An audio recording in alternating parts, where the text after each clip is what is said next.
So this is the iPhone 11, Apple's non-Pro offering of 2019, and due to the length of time that this was sold for, and the amazing value that it offered, an absolute shed load of these iPhones were sold. However, another phone with a very similar story, and another one I recently took a look at, is the iPhone XR. So today, I thought it'd be interesting to compare the two of these, and talk about who should buy which of these phones in 2022. First of all, as usual, we have the specs. The iPhone 11 features an Apple A13 Bionic processor, 4GB of RAM, variable storage with 64, 128 or 256GB, whereas the iPhone XR features an A12 Bionic processor, 3GB of RAM, and again, the same variable storage options. Both phones do also feature a load of fun colors, which is always nice to see on this level of iPhone, and both weigh in at 194 grams, which is actually pretty heavy for an iPhone. The iPhone 11 features a battery size of 3,110 milliamp hours, whereas the iPhone XR features a battery size of 2,942 milliamp hours. And as for the key specs, that's pretty much it. Now, of course, we will be talking about things like screen resolution and battery again later on, as well as what these specs mean in terms of performance. But in terms of general specs, I like to get these out of the way as soon as possible. Following on, we have the build quality and the button layout. Both phones feature that rounded off notched iPhone design, the iPhone XR being the first budget notched iPhone, and on the surface, they do look pretty similar. However, there are a few improvements to the build quality on the iPhone 11 side of things. For one, there's an IP68 water resistance rating instead of an IP67 water resistance rating, like we saw on the iPhone XR. And all this really means is it can survive in deeper water. 2 meters for the iPhone 11 versus the 1 meter you get for 30 minutes on the iPhone XR. Both phones are, of course, made of glass all over, so both the front and the back, meaning I would definitely recommend a case, as neither feature that ceramic shield technology like we saw introduced on the iPhone 12, and breaking your iPhone screen or back is just not a good way to get your wallet to like you. The iPhone 11 also got that new camera design, which essentially means you get an extra piece of glass around the cameras, whereas you get the hole punch camera design on the iPhone XR. Both do feature a 7000 series aluminium bezel, which is nice as it does add to the overall premium feel of these phones, and they both have exactly the same button layout. Essentially, this just means an isolated lock button on the one side, 2 separate volume up and down buttons, and a mute switch. Because they are both aluminium bezel iPhones, all the buttons do still feel really nice and tactile, and overall I don't have any gripes with either of these. Okay, so to summarize this section, while they do look very similar on paper, that's because they are. However,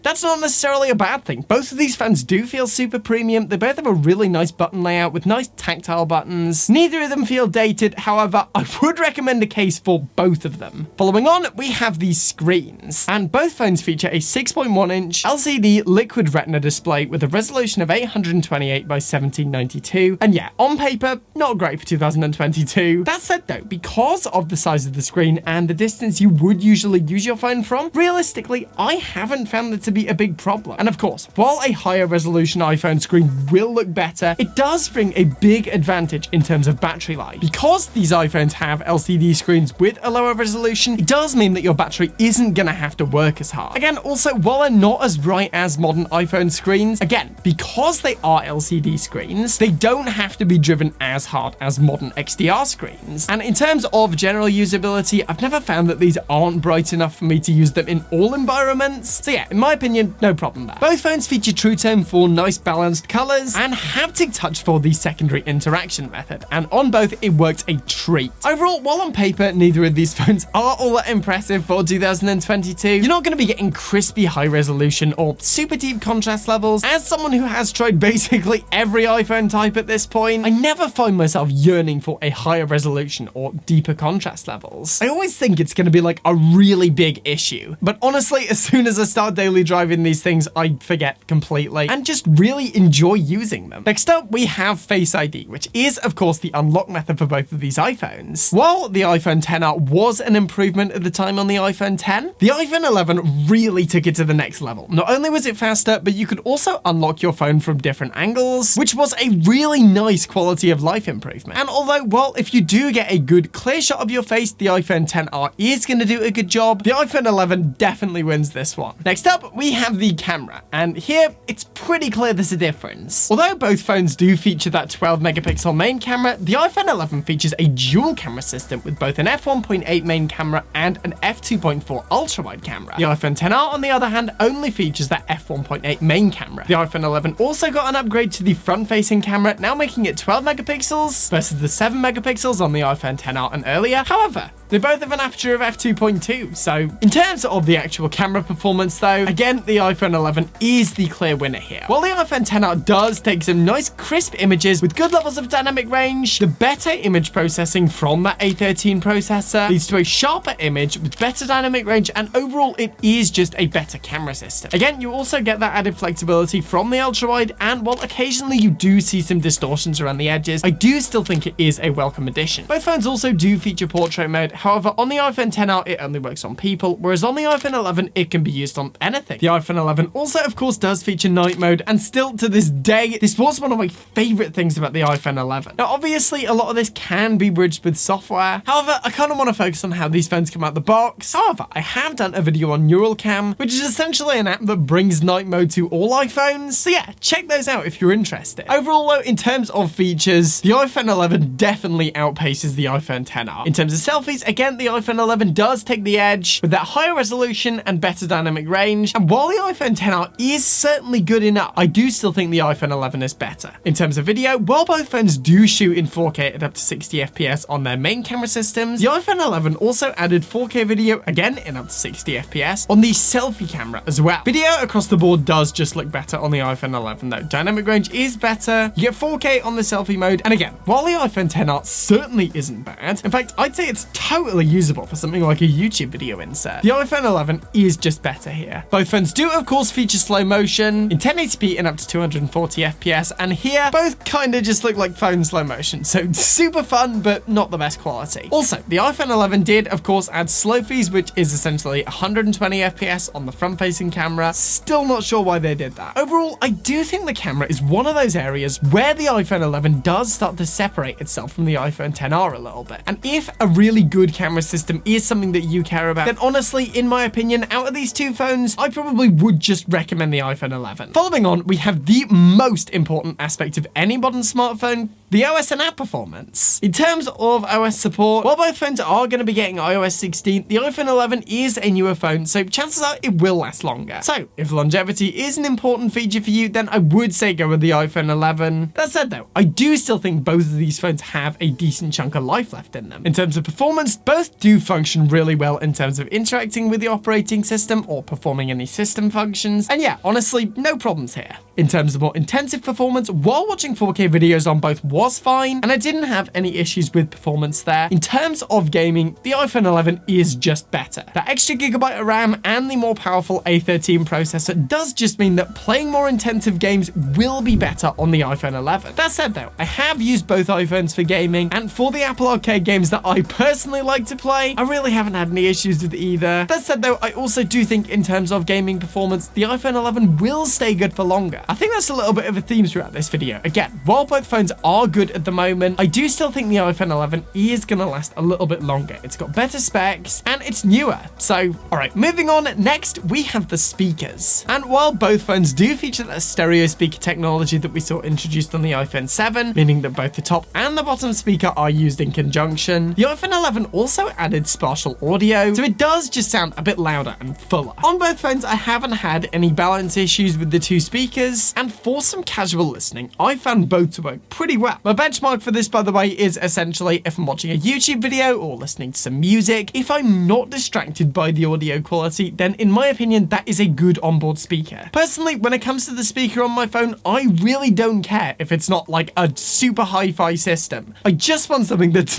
not crap and not going to distract me when I'm trying to watch a video. But again, yeah, I would give the edge to the iPhone 11 here. Finally, we have the battery life. Quickly refreshing our memories, the iPhone XR has a battery size of 2,942 milliamp hours, whereas the iPhone 11 has a battery size of 3,110 milliamp hours. Honestly, all these years later, both are alright, to be totally honest. Now, this may be helped by the fact that they both have their LCD screen, again, with the lower resolution, along with the fact that both of these were sold new for a really long time, so there are lots of options out there for good battery health. However, I'm not going to mince words. The iPhone 11 is simply better. It's newer, it's got a bigger battery size, and well, it's certainly not as good as it was. In my opinion, the iPhone 11 had the best battery life out of any iPhone I'd ever tried. And yeah, as long as it's not a super heavy day, I've generally found that I get by on both of these totally fine. All right, so summarizing, who should buy which? Well, if you're just interested in trying out iPhone, say you're an Android user and you're curious about iPhone, then the iPhone XR is a pretty great wallet-friendly way of trying it out. Like, I remember when I initially wanted to try iPhone, I bought myself a used iPhone 7, and then a few months later, I did upgrade to the iPhone 10. I kind of see this phone like that. Either that, or you want a backup iPhone, or you just need a new phone quickly and don't want to spend a load of money. I think for these situations, you might want to consider the iPhone XR. However,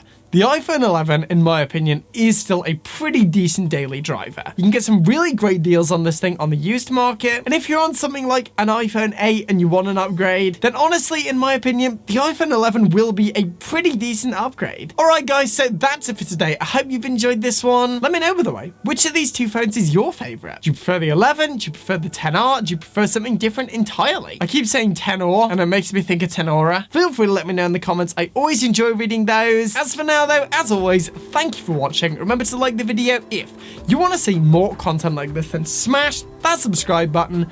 I'm done for now, and I will see you guys in the next one.